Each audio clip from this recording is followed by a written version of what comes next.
ముఠాలు లేకుండా చేసిన పోలీస్ యంత్రాంగం ఇది. రాష్ట్రంలో ఆనాటి సమైక్య ఆంధ్రప్రదేశ్లో ఎక్కడ కూడా మీరు ఒక్కసారి చూస్తే కమ్యూనల్ వైలెన్స్ లేకుండా మత సామరస్యాన్ని కూడా కాపాడారు, రౌడీయిజాన్ని కూడా కాపాడారు. నేను ఒక మాట చెప్పాను ఆ రోజు, రాష్ట్రంలో గంజాయి విపరీతంగా పెంచి పోషించారు, ఒక్కసారి కూడా సమీక్షలు చేయలేదు. దాని పర్యవసానం గంజాయికి బాగా అలవాటు పడిపోయారు. ఏదైనా కంట్రోల్ చేయగలుగుతాం కానీ గంజాయికి బానిసైతే చాలా సమస్యలు వస్తాయని చెప్పా. ఇప్పుడిప్పుడు అలాంటి సమస్యలు ఇంకా వస్తూనే ఉన్నాయి. కానీ పూర్తిగా పంటని నిర్మూలించగలిగాం. ఇంకా ఒక మాట చెప్తున్నాను, ఎవడైనా సరే గంజాయి పెంచినా, గంజాయి సేవించినా, గంజాయి అమ్మినా అదే చివరి రోజు అవుతుంది. ఈ రాష్ట్రంలో ఎలాంటి పరిస్థితులు ఉపేక్షించమని మరొక్కసారి గట్టిగా హెచ్చరిస్తున్నా, అమలు చేసి చూపిస్తామని మరొక్కసారి మీ అందరినీ కోరుతున్నా. పోలీస్ యంత్రాంగం ఇక్కడే ఉన్నాం. నేను ఒకటే మిమ్మల్ని కోరుతున్నా, ఈ రాష్ట్రంలో లా అండ్ ఆర్డర్ మెయింటైన్ చేయాలి. ఆడబిడ్డలకు ప్రొటెక్షన్ ఉండి తీరాలి. ఒక్కొక్కసారి తలుచుకుంటే బాధేస్తుంది. 3 సంవత్సరాల ఆడబిడ్డల పైన లైంగిక ఏదింపులు వినడానికే అసహ్యం వేస్తుంది.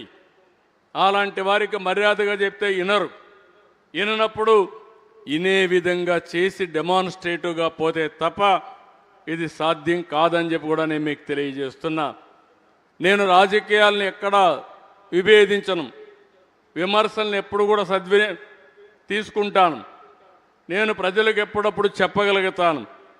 కానీ రాజకీయ ముసుగులో నేరాలు చేయాలంటే మాత్రం నా దగ్గర ఈ రాష్ట్రంలో కుదరవని మరొక్కసారి విజ్ఞప్తి చేస్తున్నా. ఈ విషయంలో యంత్రాంగం కూడా అప్రమత్తంగా ఉండాల్సిందిగా మిమ్మల్ని కోరుతున్నా.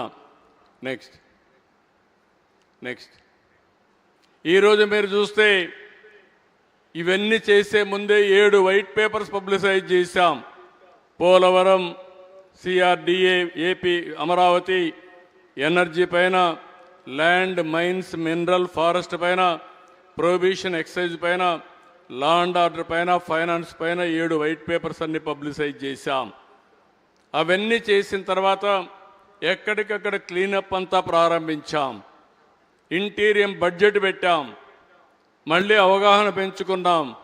ఫిస్కల్ డిసిప్లిన్ తీసుకొచ్చాం. ఇప్పటికి 24,811 కోట్ల రూపాయలు పాత బకాయిలన్నీ పే చేశాం. ఫైనాన్స్ కమిషన్ గ్రాంట్ 3,448 కోట్ల రూపాయలు క్లియర్ చేశాం.